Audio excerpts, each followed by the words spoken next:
What up, Lions? We have Patrick here with us today. What's up, and guys? we're going to talk about a little bit of nerd culture. You know? What makes nerd culture cool? And then we're going to segue a little bit into the dream job and what that means. Yeah.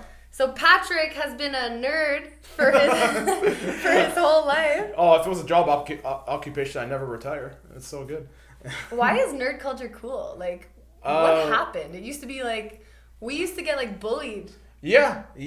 I would say it's been a recent thing. Like, even when I was still in school, I would still wear like I have my bag right there. It's like comic book bags, comic book merchandise, talk about comic book stuff, and you would have your own kind of subcircles like where it's cool. But like if you said to the general people like, oh, that's lame, or oh, you're such a nerd, Or like, oh, you collect comic books. yeah, what the hell? yeah, what the hell? Why don't you play sports like us? Why don't you do whatever? Which is funny because I did play sports. I've done judo since I was 7 years old, but that didn't seem to factor into the conversation.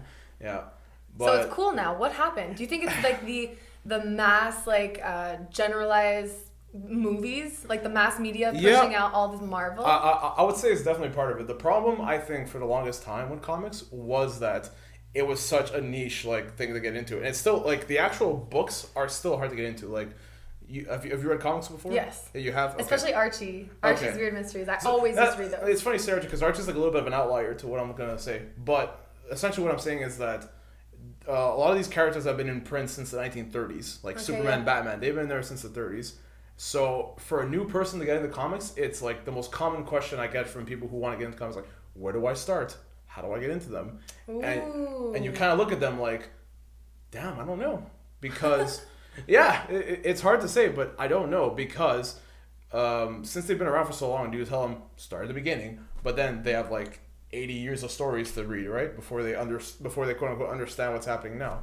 Or do you just tell them, pick up, go to the store, go online. Pick up like the modern version of. Not even the modern, just if you see a cover or a story that you think sounds cool, just go for it. Most of the time, the good stories, you don't have to know a lot of you have to background, know context. You may have to know a general idea, but everybody has a general idea about who Batman is or who Superman is or who Spider-Man is. But that's actually a good point. Like if I wanted to start reading the Batman comics, what would you tell me? I would tell you, I could point you in the direction of certain good storylines. And what I would say is, if you like those storylines and you like the characters that are in there, pick up other stories where the characters are in there. So if you I like Robin, or I like this certain version of Robin, Tim Drake Robin, I would say, well, pick up stories featuring him, Tim Drake Robin. I'll give you a couple since I know a couple. You ask fans, you ask around, they'll definitely, the good fans will be more than happy to give you storylines to further your knowledge about them. Okay. Yeah. Damn, do you still shop in comic books?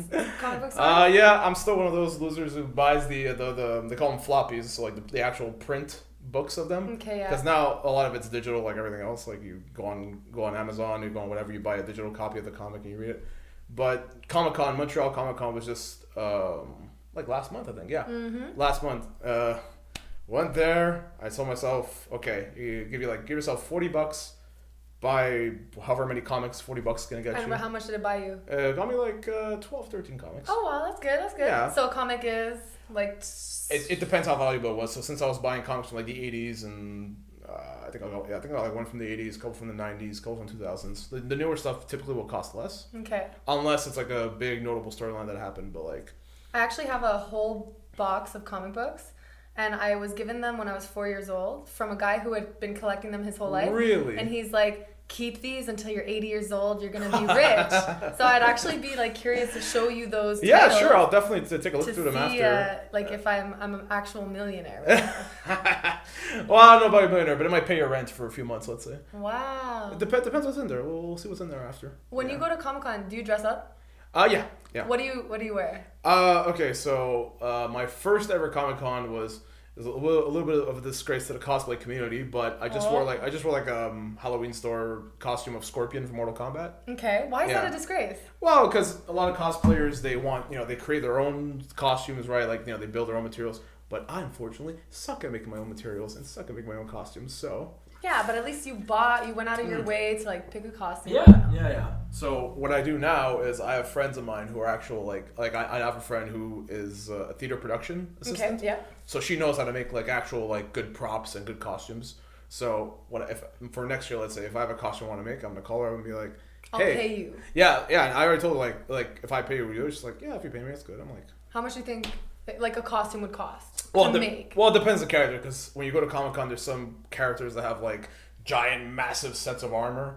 And like, they walk around, they're like 10 feet tall, and you're like, how the hell? And some women have body painting, makeup, painting. Yeah, like the whole accessories, everything. Yes, exactly. Sometimes it takes people months. Exactly. To make yeah, these. Exactly. I don't have that kind of free time, because for them that's their career. Yeah. Like that's how they make their money. Me, I do it for a hobby, so it's a different kind of thing. I don't want to invest that much time in it.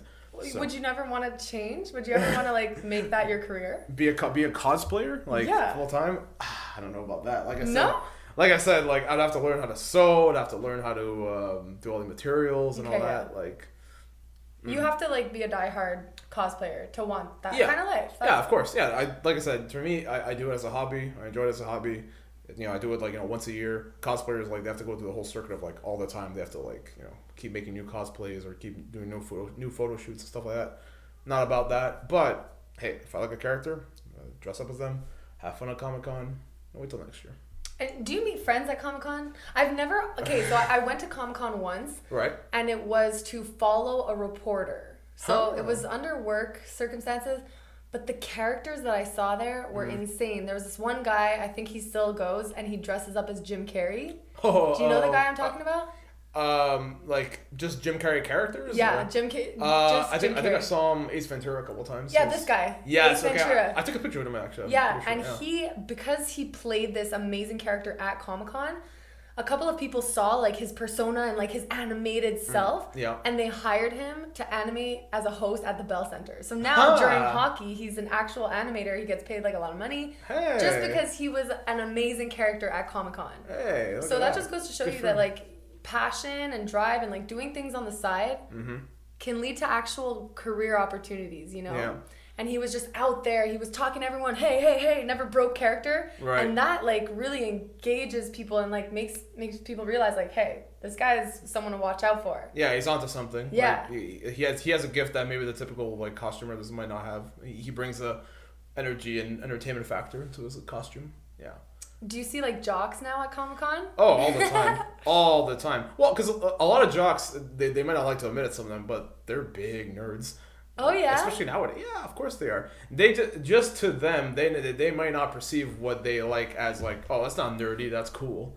But it's because, they play a psychological trick against themselves where it's now it's cool, so it's okay. Yeah, now it's cool, so it's okay. So a perfect example of this would be Game of Thrones. Because Game of Thrones... I don't even watch Game of Thrones, but most people. You don't? I don't. Okay. Neither do I. Yeah, it was in the 7th season when I finally kind of knew about it. I was it passed me by. Yeah. It's too late for me now. But I remember when it was coming out, Game of Thrones, everybody was saying, "Oh yeah, Game of Thrones, it's so cool, it's so edgy," and it's not like regular fantasy. It's not like Lord of the Rings, that shit. It's about sex and violence and all this, and I'm just So they use these Yeah, they try to perceive themselves more as mature or macho about it, but in reality, it's the same. It's still dragons. It's still the elves. It's still the mystical, magical land. Yeah, it still has magical natures about it. It's definitely more maybe grounded than other ones, but it's still still fantasy. Yeah. They try to delude themselves thinking it's not fantasy, but it's still fantasy. And why does drugs and sex and horror make it okay and cool? Well, I mean, because it's darker. Yeah, it's edgier. Because there's a perception for a lot of not nerds, a lot of perception. A lot of people if you just include that subject matter into there, that automatically makes it deeper. Oh wow, see, look, this is real world issues. But the problem is though, there's so many stories, there's so many comics, there's so many movies that will just put them in there to make themselves seem more mature. But in reality, a Disney show or a Disney movie might be more mature than it. Just because it's animated doesn't mean necessarily it does not dealing with complex issues or it's not dealing with real world events or issues. Okay, yeah. Yeah. The world is not always completely grim. I feel it is though. No? Well, why is the world completely grim? No, I just feel there's always going to be terror in the world. Of course. I was reading, I picked up the book the other day, The Denial of Death, because that's a book that I really need to read right now, because I'm in this existential crisis of life and death and oh my god, we're gonna die. And it says there are always leaders, there are always followers, and there are always evil people. Of course. So this is like the narrative for every single storyline ever created in the world, including our own. So the world will always be grim because evil will always exist and always have a role. Have a rule? A role in society. A role. Like, so there will always be that person who is evil. Yeah. Yeah, but that doesn't mean they're going to control every single aspect of your life. When you're with your boyfriend, just chilling out, is that always on your mind, that persistent evil? No, It is. That's why I want to change the world. Like the evil that affects. I feel like, okay, we're getting on a little bit of a tangent, but not really, because I really do believe that comics are the epitome of real life. Yeah. Because it's the best way to get us, like, escape our world and, like, understand our issues in a more direct and easy way. Yeah. So we get lost in a world, but it's just the best representation of our real life. We just hate the fact that the evil exists in our real life, so we want the evil from the comics. Yeah, we want the escape. We want something that we can defeat. And comics, the villains can be defeated. They often do.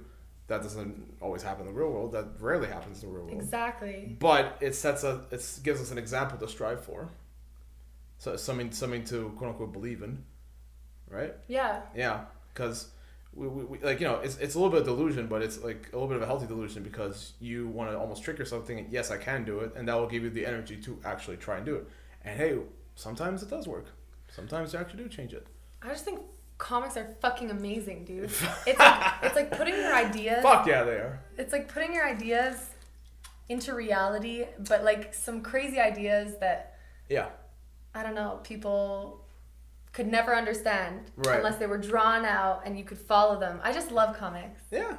Well, I'll give you some recommendations after. Well, you could give it to the public. What are some recommendations? Oh, boy. Okay, so, I mean, aside from the obvious ones that everybody knows, like classic books like Watchmen, which are, like, at the time when it came out, like, everyone knows it. Everyone still talks about it. Recently, well, this isn't a book, but, like, it's an adaptation of a book. The Boys on Amazon Prime. I just finished binging it last night with my girlfriend, and I was talking all about like, oh, this is all cheery and everything, but this is actually a deconstruction of superheroes. So what it is a group of superheroes called the Seven are basically. Oh yeah. So you seem a little bit know about it. Okay, so a group of superheroes are basically owned by this corporation, and this corporation like is like one of the most powerful. They have merchandise, they have movies starring these heroes. But in reality, even though the heroes put on a facade of being like these inspiring role models to the public, behind the scenes are the most, they engage in such debauchery, such like messed up things. Okay, yeah. And now there's heroes that are affected. There's regular people that have been affected by these heroes. So the main character of the story is called Huey, and Huey's girlfriend he was holding his girlfriend's hands on the sidewalk, and basically a Flash ripoff called A-Train. His powers are like super speed. He ran right through her, and she exploded, and, like, he's still holding her severed hands, but, like, since he's super speedy, he just, like, went right through her. Didn't give a shit. The guy, like, he looks at the guy, girlfriend he just killed, he just looks at him and, like, runs away. So he's not a real hero, right? Like, there's no compassion in him, there's no empathy in him, right? Yeah, but then that brings up a great question. What defines a hero? Right. So there you go. So the story then, Huey joins, like, this group called the Boys, who are actually kind of working covertly to like take these heroes out. These soups, they call them. Like it's short for super, right? Yeah, and it's a really good show, and it makes you question not only like hero what makes a hero or whatever, but also like the insidious aspects of like nerd culture and like hero culture that's going on right now. Because like we were talking before, Marvel movies are like the biggest thing now in entertainment. Avengers Endgame just broke the record for highest grossing movie ever. Yeah. I mean, it was in theaters for like 3 months, so it's not they got a little bit of a boost for being out there so long, but still, just to say like, and people saying, oh, too, superhero fatigue is gonna come and like superhero movies are gonna crash. Really? It's going on for almost a decade now, and it ain't slowing down. So, but I do feel like they're prolonging, like they're just like stretching it a little bit. No. Well, the corporations are going to stretch it out. If there's money to be. If there's money to be made, they're going to milk that cow completely dry. Okay, what did you think then of the ending of the Avengers? The ending. Do you understand like everything that happened, like with the like the deeper messages? Or yeah. What do you mean? See, the thing is, the big Avengers movies like Avenger Endgame, Infinity War, those are more like they're not deep necessarily because they're more like the popcorn like spectacle ones. Yeah. It's more like the smaller ones, like the more personal stories that you have to watch for like the more like the emotional beats and stuff like that. Oh yeah. Yeah. Like so the relationships between characters. yeah, those are more the solo movies like Doctor Strange or. I love that movie. Yeah. So good. See, like if you want to explore the characters more, you would have to go in there because Avengers Endgame is like, you're going into it, you have to assume that everybody knows these characters already. So you kind of like you don't have to like retread the same ground all the time, but you can just like throw yourself a big firework display. Everyone's gonna love them. They're crowd pleasers. That's all there is to it. Okay, what do you think of the freaking remaking of Spider-Man 50 billion times? What do you think of that? Well, well, I don't know. Like I gave up. I didn't see the one with Emma freaking Stone. Oh, that's actually like 5 years old now. I know, Oh. but they just keep going. Yeah. My brother made the same point to me. He's like, oh, they remade Spider-Man again. I'm like, oh, Spider-Man's the most popular superhero. They're gonna keep remaking him over and over again if they have to. And also, now this is another tangent here, but like, there's a whole rights issue with Sony and Marvel. Okay, so like yeah. how like Sony has to always keep making movies, or else they'll lose the Spider-Man license and will revert back to Disney. Oh. And obviously, Sony doesn't want that because Spider-Man's big money. Mm-hmm. So they will always have to like keep making movies if they don't want to lose the rights to them, unless Disney buys out Sony, which they could because Disney owns our lives now. Yeah, that's the truth. Disney owns almost all of entertainment, so Okay. it's a scary thought. For the comic fans watching, what's one opinion that you have that could really like boil their blood? Oh, Or give a couple. Okay. Batman fans, and I say this as a Batman fan, you guys need to chill the hell out about Batman. What? Yo, it's so true. I know so many people who are like, I'm Batman. I'm actually Batman. Yeah. Well, oh God. For one, Batman is not, like, depending who's writing him, because this is the thing about superheroes, like, depending who's writing them or who's creating them, like, Yeah. they could be completely different characters. Yeah. Like, there's been so many writers of Spider-Man, so many writers of Batman, that, like, if one person writes them, it could be completely different from the other one. Yeah. But a lot of Batman fans love the super macho Batman, the super tough guy Batman, the CrossFit Batman that was in the last Zack Snyder movie where he's shirtless, he's pounding the tire, oh, I'm gonna kill Superman, he's a threat, he's an alien, this and that. Guys, that's not the guy you want to be replicating in your lives. Why? This is not the model you want to strive for. Because he's a paranoid, schizophrenic man baby. You think? Okay, so Batman. So Batman's mental condition has been explored several times in the comics. He's definitely not the most mentally stable individual, right? Yeah. Well, look at his upbringing, right? Yeah, look at his upbringing. But What's the butler's name? the butler, Alfred. Alfred. Thank Alfred. you. Yes, That's been a Alfred. question in my head for 2 days. So he's not. I don't know. You can make this case about a lot of superheroes. To be honest, it's not. I don't want to pick on Batman, but like, Batman fans tend to be like the most like aggressive about it. Die hard, aggressive about it, and like, oh, he can beat anybody. You know, like he's the pinnacle of human perfection. Superman's this milquetoast pansy ass superhero, but Batman's he's badass. Wait, why does Superman get such a bad rap? Because he's a Boy Scout. But yeah, and he is a Boy Scout, and Clark Kent would probably admit to it. Like, if he was alive, Superman would actually probably say, "Yeah, I'm a Boy Scout." But the thing is, that's not really a bad thing. What, like, okay, if superheroes were to exist in the real world, would you rather it be a really damaged individual like Batman? Hell no. Or would you rather? I would feel way safer with Superman. Exactly. You would feel. Actually, Spider-Man, because I'd be like, ooh, he's probably gonna fall in love with me. Oh my god. And the audition for the next Gwen Stacy is Fiona Maynard. Yeah. Who's your favorite? Spider-Man? Spider-Man. Easy. Yeah. Easily. Why? Just because. He's got character. Yeah, he's got He's got character. swag. My butcher, You can see his my little Spider-Man in butcher the corner. drawing over there. No art solicitations for me, please. Yeah, well, he was the first one I related to as a kid. Kind of stuck that way. Yeah. Yeah. I actually did too. Yeah, in a weird way. I think we all did because we grew up with it, right? Yeah, he's the most profitable. I think for like merchandising and all that. Just like a few years ago, Yeah. like this is like a report, whatever.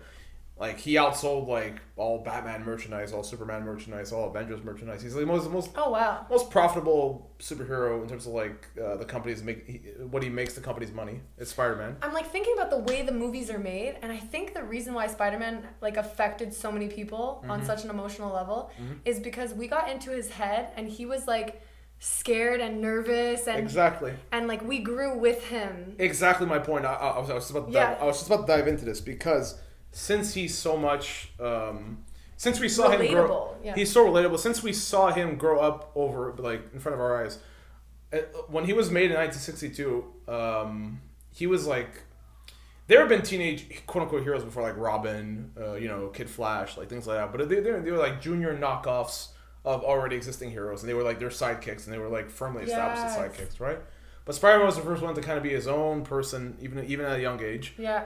And even like a lot of heroes too. This is like a classic Marvel trope, whereas DC took a while to get there. But like DC would have their heroes, like they would have Batman. He's 30 years old and he's always going to be 30. He's a static hero. Yeah. Why? He didn't change. Doesn't age. He doesn't change, right? Spider-Man was like one of the very first to break that mold, where it's like, okay, we saw him when he was 15 when he got the spider bite. We saw him graduate high school. Saw him go through college. Saw him get married. Yeah. Saw him all that. And well, I think that's why I love Gotham so much, because you see Batman as a child. Right. You see him lose his parents. You see him warm up to Alfred. You see him grow. Yeah. And then with each season, you're just like obsessed with the story. So you like Gotham? I love Gotham. Well, it got to shit a couple. Yeah. But I was just about to get into this. But the first like 2 seasons were phenomenal. It made me actually appreciate the story of Batman. Yeah. Because I was like, I hated the movies, Joker shit. You don't like the Batman movies? None of them. No. Wow. Why is that? Because they're annoying. I didn't Deep even, analysis there. I didn't even watch the Harley Quinn stuff. Suicide Squad. Don't bother. Because I heard, and also it's word of mouth too, right? Right. If I'm like, I want to go see this movie, and people are like, don't waste your money, it's shit. I'm like, okay, well, I don't even want to put myself through that to make my own opinion. Well, that's stupid though. I should have. I should watch it. I fall into that trap also, but like if I see enough clips of it, I'm like, yeah, okay, I can kind of tell where this is going to shit. So I'm gonna clock. But I should watch Suicide Squad. Yeah. But okay, so I really want to know, like, what about girl superheroes? What's going on with that? What is going on with it? Now they're finally getting more respect that they were owed for the longest time. Yeah. Yeah, and I said before, like when we started, like there's like the good fans, like good fans will like give you recommendations and like welcome you in. Then there's the bad fans. These are the fans that they're gatekeepers, right? So they're a lot of comic fans, a lot of nerd culture tends to be very insular. Like they don't want outsiders coming. Prestigious. They don't want outsiders coming in and like rooting their boys club, because that's what it was. That's what it was for decades. It was a boys club. Yeah. Superheroes was very much a boys club. Now it's finally changing, because now just as the world evolves, as the world progresses, people realize comics are awesome. Yeah. People realize, oh shit, women like comics too. Oh shit, transgender people. Everybody likes comics. So now we saw Wonder Woman on screen. We saw Captain Marvel. Varying qualities as they do. Like, as in, like, I wasn't over the moon about the movies, but the fact that they even just exist and they were financially successful and women, directed by women. The one Captain Marvel was, I'm not sure if that was. I think I had like 2 directors. Maybe one was a woman, one was a guy, and then Wonder Woman, was the director, was the female director. But just to say, like now it's finally becoming a thing where like everyone realizes, like, everybody. Comics are for everybody. Superheroes are for everybody. But some old fans are still holding on to the gates, saying, no, this is all bullshit. Like, females this, female that. It's really just backward. What are they saying? I don't even know. I don't even know if I want to give these people attention. But. No, but I think it's really interesting to hear what's going on. So specifically to comics, the books themselves, not so much the movies, a little bit the movies, but like more the books. There was something called Comicsgate that happened. When did this movement happen? Maybe 2 years ago. It's basically how Marvel and DC, but more so Marvel, they took initiatives to like diversify their hero rosters. Okay. So like more female superheroes, more African, more black superheroes, more Latina superheroes, all that. And the stories, sometimes they were hits, sometimes they were misses, sometimes they were good, sometimes they were bad. But these comics people were like, no, they're all shit. This is the reason why comic sales are going down, because comic sales have been going down gradually for like years now. And like, this is the reason why we need to get back to like when, you know, the heroes are all White straight. supremacy. Essentially. Yeah, essentially. So like, we need to go back to the straight heroes. Like, we need, you know, stop race changing the heroes, you know, keep them as they were before. Which, as a Spider-Man fan, to me, I'm like, yeah, but like, things change though. They change over time. So why are you scared? The narrative changes. Yeah. The people change. in power change. The voices are New broadened. New audiences. They can't keep catering to like 60-year-old dudes like forever, white right? dudes. Yeah, 60-year-old white dudes forever, right? So that's been a boom that's been going on. They don't get much traction anymore. I think people stopped taking them seriously a while ago. Okay, and what did you think of Wonder Woman? As a movie? Yeah. I think 2/3 of it were great, and the last third went a little. Why? So maybe I was misreading the movie a bit, but so okay, you saw the movie, right? Okay, so you know the whole movie, she says like, oh, if I kill Ares, like, you know, that will, you know, purge men of evil or purge men of, you know, warfare, right? Yeah. So then like she finds out like, Steve Trevor, the guy she's with, he keeps telling her like, no, Diana, that's not how this works. Like, you know, there's no like evil person behind the scenes, everything. You know, people just are the way they are, and there's no evil you can slay, like that will just solve everything, right? Okay, yeah. So it's like, okay, if they're really committing to this, when she kills the general dude, and she thought like, oh yeah, he's Ares, like I killed him, it's done. That should have been it. Nothing big should happen after. It should have just been Diana realizing like, oh no, like finishing one person won't solve everything. But then Ares actually does show up, and she actually does have a big fight with Ares, and I'm like, yeah, but this kind of validates her point of like, these things actually do exist though, don't they? So I felt like it kind of betrayed its own message that it was going for. Was it the same in the comic book? I'm not a big Wonder Woman fan, I can't say. Oh, okay. I don't think it was, but like, it could have been, but yeah, I'm not knowledgeable about the Wonder Woman comics, so I can't say. I enjoyed the movie, and I didn't read into it as much as you just did. Mm-hmm. But I did think the ending was weird. Yeah. It kind of lost me a little bit. That maybe I articulated why it did. And then her boyfriend just like leaves. He died, didn't he? Like he like left somewhere in a spaceship. Remember? Oh no! Because the ship. The plane, whatever, had the gas. Oh, so he flew it up. So he flew it out and it exploded in the air, saving everybody, but at the cost of his own life. Yeah. Yeah, I hated that. But it's fine. But I hate it when movies end like that. Like no happy ending. I hate that. I like the happy ending. You want the happy ending? Yes. Oh boy, superhero comics might not be for you then.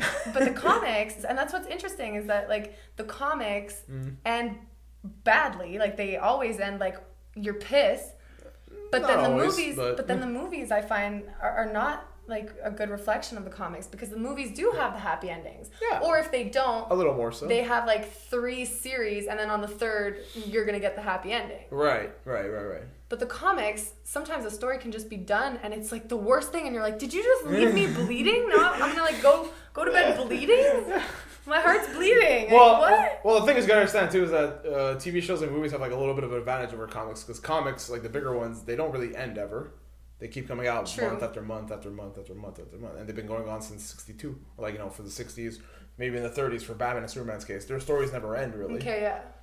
But the shows can end, so that's why even now, like in Endgame, spoilers for Endgame, if somebody hasn't seen it, but Iron Man dies at the end. And in comics, death is a joke. That dead characters show up like every week. Exactly. That's not a thing. And that's the thing about in the Avengers, people are like, what the fuck? 8 characters died. And you're like, okay guys, they're gonna come back in some way. Yeah, they came back from one way, but like I say, Tony now, Iron Man, now he's dead. The actor's getting old. Yeah, well, dead, right? Maybe, dead, right? Maybe not. Dead, right? But the actor, you know, is gonna get old. You know, Robert Downey Jr. is like 50 something, I think. So like, you know, he's gonna have to die soon. He's gonna die at some point, or like he's gonna be really old, and like, do people really want to see like, you know, 85-year-old Tony Stark or something? They probably do. What am I saying? Yeah, they probably do. They probably do. But because we grew up, it's like our generation's gonna grow up with. But maybe the actor doesn't want to do it anymore at some point. He's just like, okay, I did like 12 of them, and I'm like, I wonder if they would sign the actor for like 20 years. 20 years. I wouldn't put it past the corporation to be like, hey, like we want to like effectively own your movie career for like 20 years. You want to sign this contract? Yeah, it's Marvel though. Did you ever get into the series Heroes?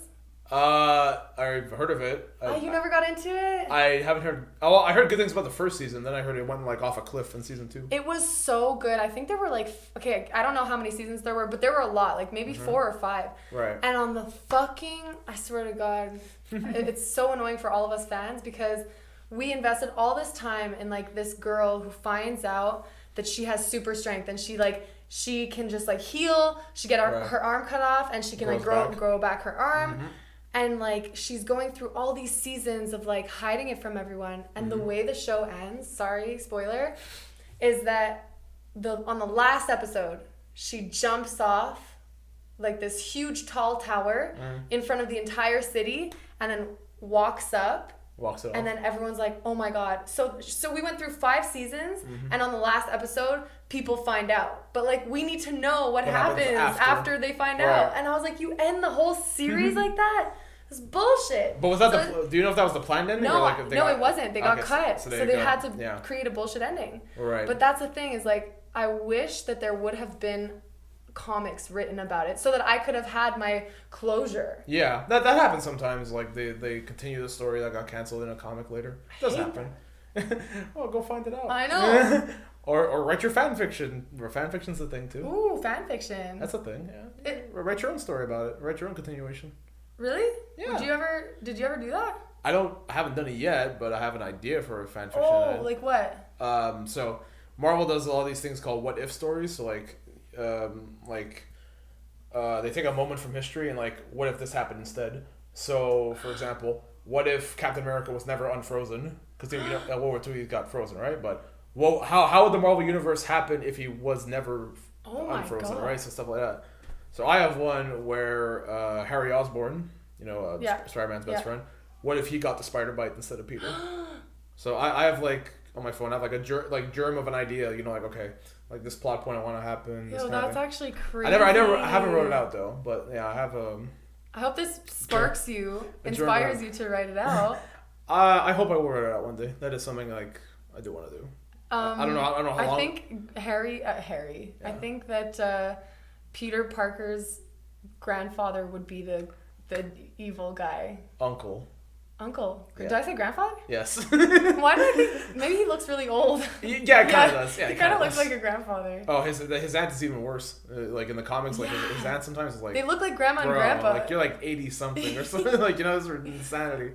But I also haven't seen that movie in a long time. Like the OG movie. Yeah, the OG movies. He looks like a pretty. If he is an uncle, he's like in his 60s or something. Yeah.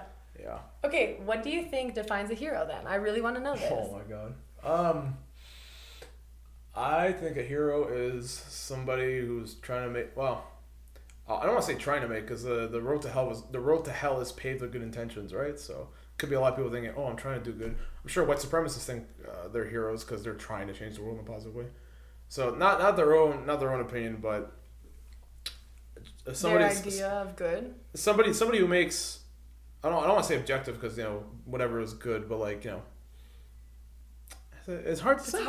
It's hard to say. Okay, I want to give a definition. Go I don't know what my definition is going to be. I'm just hoping I'll open my mouth and something cool will come out. Okay. That's a good attitude to have. Yeah. Okay, I think that a hero definitely wears a cape. Shit. Okay, where's a cape in here? God, I gotta work. I think a hero is always aspiring to be a role model to someone else. Maybe they have like a little sister or they have like someone in their life, so they have like a little sister or like someone that they have to like prove good to or whatever. And also they have had like adversity in their life that's affected them so much that they feel like they have to change the world. So kind of like a princess, like in Disney movies. Like all the princesses and all the heroes and shit, they've either like lost their parents, right, or they've like got like their best friends killed or something, right, for them to become heroes. They have had to like go through an insane hardship. So we're talking about like fictional heroes, like any hero in general, like. Well, no, fictional heroes, yeah. Heroes. Yeah. Because when you get to real world situations, it's a little bit different after. Yes. Like, not everybody can have a tragic backstory to be a hero. Yeah. No, I'm talking about fictional. Fictional ones. Yeah. To make a quote unquote successful hero, a successful character. Yeah, it's definitely a trope. It's for sure a trope of superheroes having a tragic backstory. Yeah. Yeah. But almost to me now, in a way, it's like when they don't have one, it's more interesting now because that well has been tapped so hard. Like, oh, my parents died in a car crash, whatever. I know. Like, that's like 90% Overdone. of 90% of backstories. So now, like, when they have ones that actually do have families and they have supporting casts and like big supporting casts, like it's almost like a different thing. But back to the point, we're going off topic. Back to the point of like what makes a hero. Yeah. Somebody who's trying to change the world for the better, using whatever resources they have. Because not everybody's equipped the same way to do it. Some people's got frozen powers. Some people's got frozen power. Some people have tons of money. Some people that's true. have almost nothing, but they can still do their best to help people out. I guess I just think that you really do have to have had adversity in your life to be a hero. Right. Because what else would drive you? Why would you want to change the world then if nothing has affected you? So by that then, would you consider Superman a hero? Because Superman doesn't really have much tragedy in the way of his life. Like, I don't really see what he this is why he doesn't stand out. This is why he's so I would say underrated, but in a good way. Like she should be underrated because he doesn't really have anything that like people are crazy about. Because he just like flies around and picks people up. Like I don't know. There's no like personality. I don't even know how to describe Superman other than like, oh hey, what's up? Big and macho. Like how can you even? He doesn't have a personality. I don't know. Do you think he has a personality? I mean, everybody's got a personality. The question is like, is he a interesting personality or something? The Superman becomes interesting when he has people to play off of. If the story has hit him on an island, like just alone, maybe not. But he has to have like really good supporting cast around him. That's why he and Batman work so well together. Because they're like their philosophies on life or their philosophies on the world, their philosophies on crime fighting are completely different. Batman rules through fear. Batman rules through underhanded tactics. Superman fights crime through hope. Fights crime through optimism.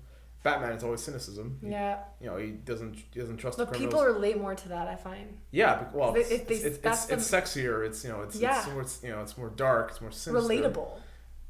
Because people are dark. It's easy to be dark and negative.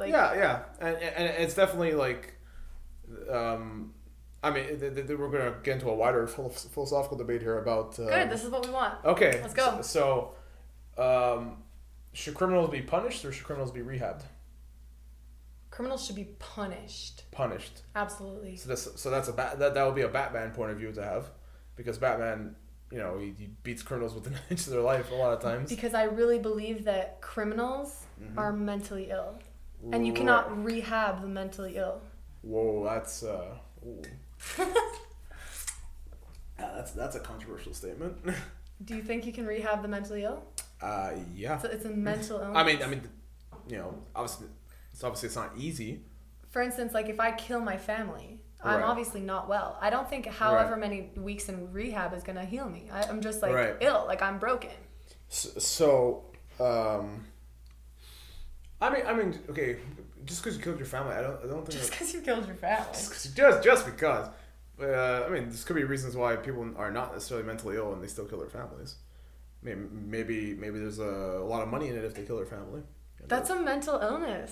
You're fucking psycho. Yeah, you could be psychotic, but let's say you're really desperate for money. Okay, this is obviously we're taking it to like. Okay, I think I'm talking to a psycho. You're like justifying it. We're taking it to the furthest extreme here. Obviously, this is like an extremely extreme, very extreme case. But like, if you killed your family because you heard voices in your head telling you to do it, okay, that's obviously like you need like psychiatric care. But if you're actually a genius mastermind who's like planning to like inherit billions of dollars and you're like, hey, it's just my family's collateral. Well, I always get these two confused. There's a difference between sociopathy and psychopaths. I forget. Sociopath is more like seeing people socially inept. Like you're like. It's not always inept though. I don't think it's always inept. Like sociopath, or is that what it is then? And I'm thinking of psychopaths, or is it the ones who are actually socially developed? I'm pretty sure. Yes, exactly. Okay. They're socially developed. Psychopaths are socially developed, but they're psychotic. Right. So they can like break a fuse and like fucking lose their shit, have no control. Whereas sociopaths are kind of like, brain not developed, kind of like no communication have trouble fitting in. Yeah, like all these signs. I think though, I don't know. Yeah, that's the thing. Like me too. I get the same thing. Like I always get them confused. I'm like, which is which? I could check, but yeah. Well, because there's one of them. I forget which one it is, but there's one of them that don't see people like people. They see them as like props or objects that they can just use to get whatever they want. Sociopath is a term used to describe someone who has an antisocial personality. Right. People with this can't understand other people's feelings, so they'll often break rules and make impulsive decisions without feeling guilty for the harm that they cause. Right. Whereas a psychopath is traditionally a personality disorder by persistent antisocial behavior, impaired empathy and remorse, and bold, disinhibited, egotistical traits. Okay, so they're basically the same thing. Yeah, well, yeah. Okay, this is ringing bells now. Yes, like psychologists are like pretty divided on like, okay, is there like even a distinction between like, well, yeah, them? what differentiates the two? Exactly. Like, it can be hard to say sometimes. So, anyways, this is going off topic. Back to like the whole like rehabilitation versus like punitive measures. So you could punish them, of course. That's what the United States does like all the time, right? Or that's what most Western countries, I would say, do. They're not focusing on that. But if you look to more the Scandinavian countries like Norway, Sweden, things like that, they have more rehabilitative ways of getting criminals back. They're so advanced in their societies, right, man. Right? And well, this is one of the ways then, because what us Westerners have a think of like, if you do a crime, you have to be punished for it. Yeah. You have to suffer in prison. You have to eat terrible meals. You have to, punitive. You have to punish them. But by doing that, like you're trying to do a Batman kind of approach, like you're ruling through fear. It's like, okay, if you do this again, you're gonna like end up in here again, kind of thing. So don't do it again. Yeah. But how many times does that actually work? How many times does one person commit a crime one time, and they never do it again? The recidivism rate is huge. Yeah. Because they're gonna do it again, again. So obviously that doesn't solve anything. So maybe we should try a different approach. I'm not saying the other approach is going to be flawless either, but that's actually that's true. But clearly one that they're doing isn't working, right? Yeah. And this is putting aside the whole aspect of like private prisons and private prison complexes where like companies that get a lot of money for putting people in jail. And so that's another angle you got to consider. Motives. That's another angle you got to consider. Why are they putting so many people in jail? Well, because people get really rich from putting people in jail sometimes. Yeah. So, yeah. Damn, that's the truth. Yeah. So. All right. Well, for this comic book subject, yes. Comics. Yes. How should we end this and segue to the next? Is there anything else that you'd like to say about nerd culture today? Yeah.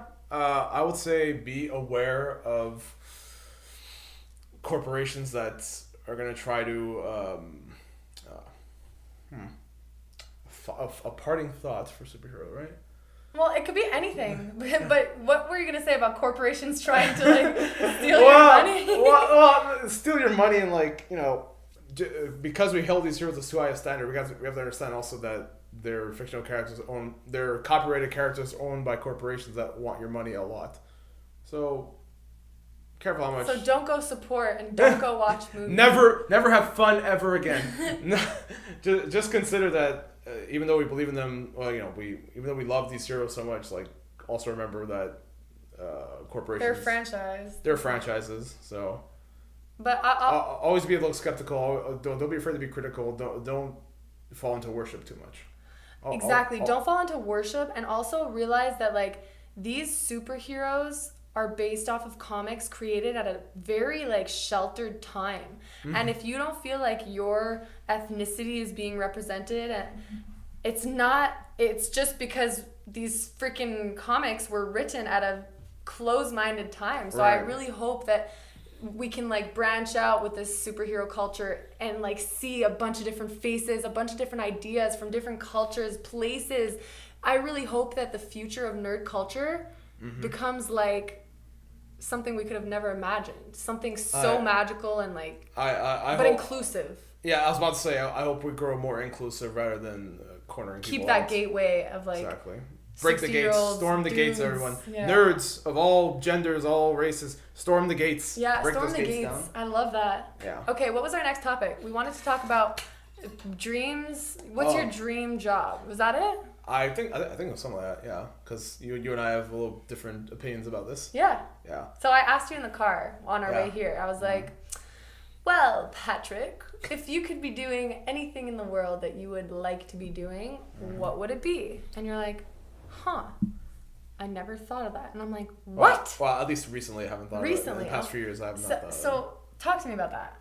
Well, this is like a little bit of a, because we had a conversation that's like going years back, I remember, where it's like your career to you is like a big thing. Like you want to be out there, you want your passion to match your career. It's not career, it's legacy. There you go. And see, that's big for you. Legacy. That's big for you. It's huge. For me, it's not so much that big. Okay. Because to me, just an example, this past weekend I was at a chalet with friends. Like, okay. We rented out a chalet in LaBelle. We had a good time.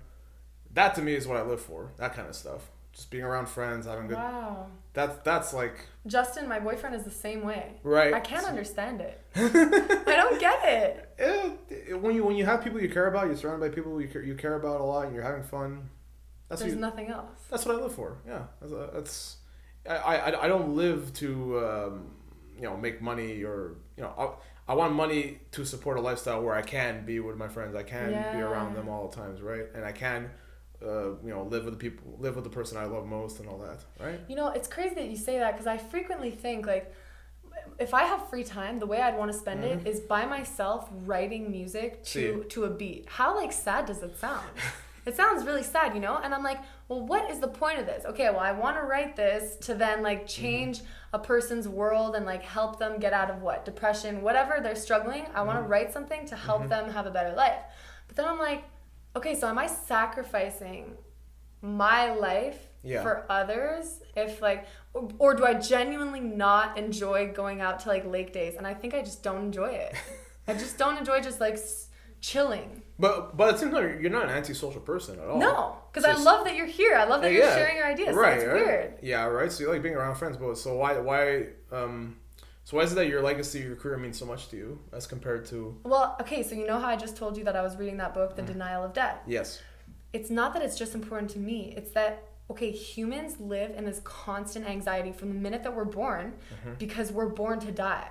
So we're in constant anxiety of like, oh my God, we're going to die. We're going to die. We're going to die. And sometimes it hits people a lot sooner than it hits others. Some people, they go their whole life without even realizing and then boom, they're hit by a truck, whatever. Cool. They didn't have that like existential moment where they're like, oh my God, what's going to happen after this? Right.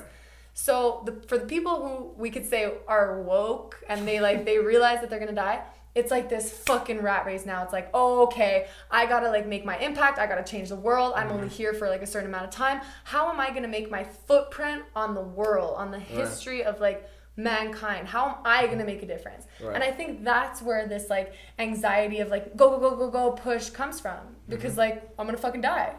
So at least this podcast is gonna live on. You know what I'm saying? Yeah. I think this gets into a thing of spiritualism also. So I don't know how spiritual you are. I love Buddha. If you're okay. That's the only thing I agree with. Okay, but like you believe in an afterlife, do you? Or are you agnostic about it? You're not sure? Agnostic. You're agnostic. Definitely agnostic. Okay. There's something, but you can't put your finger on it. Nobody fucking knows. And nobody knows for sure. But and I'll admit to that. I don't know for sure. Yeah, but like spirits fucking exist. So there you go. So. But I don't know because I don't know.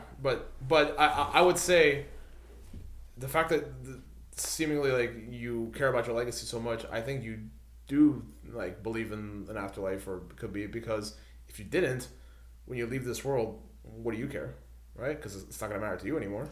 I care because I want to help someone live as long as they can here without like stealing and taking their life before it's their time to go. So like killing themselves without realizing that it's worth it. But then when I say that, I'm like, but then, like, how am I living my life? Like, I feel like I'm sacrificing my life because I spend most of my days inside writing to help it's weird. It's like, what the fuck am I doing? It's a dangerous Oh man, I don't know the exact terminology for it, but like it's definitely a thing where it's like people give up pieces of themselves so much like over time that eventually it's like you have to be a little bit juiced out. You're juiced out. You have to be like you have to be a little bit selfish for yourself. You have to like realize like no, like I'm worthy of like enjoyment too. I can be happy also. I don't have to sacrifice everything about myself for others. Yeah. No, but all this to say, like, I do enjoy writing music. Like, I'm having a good time as I'm for doing sure. it. Yeah, it's for sure. But for some people, it can grow to be too much eventually. And it's like... burnout. And like, you know, they might stop talking to their friends. They might become an island unto themselves. Yeah. Like... So what would you do with your time? This is the question I asked you in the car. Yes, and I still don't have a good answer because to me, like I said, like, that's not what drives me to... Sorry, I'll rephrase. Like... If you could spend your days in any way that you would want to spend them, right? How would you spend them if you were not a slave to another person's, authority or time? Am I bound by money in this scenario? No, just like you wake up. How would you spend your days? All my needs are taken care of. Everything I is got taken, a place to live. Exactly. How would you spend your days? I'd probably read a lot of comics. I'd probably spend a lot of time with my girlfriend. I'd probably play some games. Probably go outside. Like I'll probably find a nice place to live. Go into some nice outdoors. Go outside. So like the hobbies that you mentioned, comics and playing games. Yeah. Right away, like okay, I'm not a fucking expert, but I'm just saying like from what I've heard from like people who help with careers like Gary Vee, Jay Shetty, all of like the social media experts who talk about how to find your dream job. Right. Like you look at what you like doing and then you try to turn what you like doing into like your career. So I'm like, well, you already video game test, which is sick. Right. Do you love that job? It's okay. It's all right. Would you ever consider like creating a video game? Well, that's a whole other skill set I don't have, and but like it takes years to develop. Yeah. Also, again, you don't make video games by yourself. You're always with teams of people. So. It starts off as a sole idea though, and if like for instance, if you want something, you can make it happen. Like I'm not just saying that. Like if you really can picture what you want, you'll find any way to make that a reality. Right. No matter what. So here would be like a differing point of view because those guys are saying find your passion and turn it into a career, right? Yeah.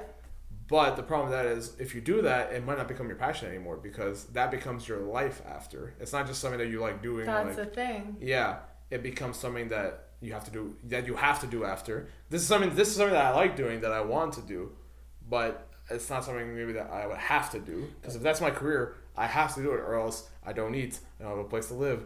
I can't go out. So which is so crazy. You're a slave. You're essentially a slave to that after. Yes. However, I'm looking at it through the lens of like, music is not just a passion. It's like I cannot breathe without writing. I can't breathe. Some people can't breathe without dancing. So like their passion ends up their career, but they would not be able to breathe without it. Yeah. So is there something in your life that you can't breathe without doing? That's the real question. Like you have to do it every single day. There's something you have to do. Interacting with people, I guess. Yeah. Okay, so you have to be social. Yeah. You can't breathe without obviously there's like, the occasion there where I'm like, all right, nobody, don't come in my bubble. Exactly. Fuck off, everybody leave me alone. But, I start climbing the walls if I'm alone for too long, whatever. I need to be with someone. Okay. Because I'm thinking, like, I'm just trying to, like, help you. But this is my insecurity. It's like, why, exactly. Why do people have to have something for me? Like, this is something we were talking about before. Our energy, like our mood, our temperature, our energy is completely different. You go from really big highs to really big lows, right? Exactly. I'm more like constant, even Steven, like middle of the ground all the time, right? Yeah. Like, nothing really bothers me too much, and nothing like. I mean, I'll get excited about things, but like nothing really like. I don't get these euphoric highs maybe like you do. Yeah. I'm like, and then I'll crash and burn. I'll try to keep steady. I hope you don't crash and burn, Fiona. No, I hope I don't either. But if I do, I'll just come back out as a fucking maverick. Yeah. And then I'll crash and burn again. But then I'll come out as a gazelle. Yes. And then I'll get... So reincarnation. You do believe in the afterlife. There you go. You do believe in the afterlife. But yeah, so I don't know. I think it's all about like if you're unhappy, then you need to find the real thing. But if you're happy, fucking go. Keep living the way you want to live, you know? And so you're talking about before the denial of death, like, you realize everybody dies, right? So you're on a treadmill or whatever? Yeah. So if I can just tie this back into comics before we're talking about, there was a comic called Secret Wars and from 2015, and it was like it ends on a thing where like the multiverse collapsed, but then it was brought back from the brink, whatever, and now like the world is back stable again, and the scientist Mr. Fantastic in the story, he talks about like as a scientist he used to believe in entropy, which is like everything dies, right? That's entropy, right? But like now that he has a new outlook on life, he says everything dies, but everything lives too. So that just flip it around. Realize that everything dies. That's true, but for the time you do have here, you don't always have to be. This is the way I read it. People can have their own personal readings of it, but like to me, it's like enjoy the time you have, and don't be scared that one day it might end. Enjoy it while it's here. Exactly, because when you die, you don't. Well, hopefully, you just don't know that you're gonna die, because that's the scariest shit. Right. No, just fucking shoot me, man. Don't tell me you're gonna shoot me. Don't fucking stab me like in different areas. It's like dying in a car underwater. That's what I don't want to happen. Right. Like seeing the water build up, knowing that like I only have one more breath left. Like that's just the scariest shit. Right. Well, okay. Well, for the time you are here, Fiona, I hope just think about life. I love that. Okay, I have a couple last closing questions. Sure. So I actually asked this to all of my guests. Mm-hmm. If you could have any superpower in the world, what would it be? Oh, so this is so fitting for this episode. Yes. Like as a Spider-Man fan, you would think I would like, oh, you want to shoot Spidey senses. Shoot web, Spider Sense. Well, Spider Sense, it's pretty good, but I think I always go teleportation. Yeah, why? Because I could be anywhere, and if I don't like the situation I'm in, I'm out of here.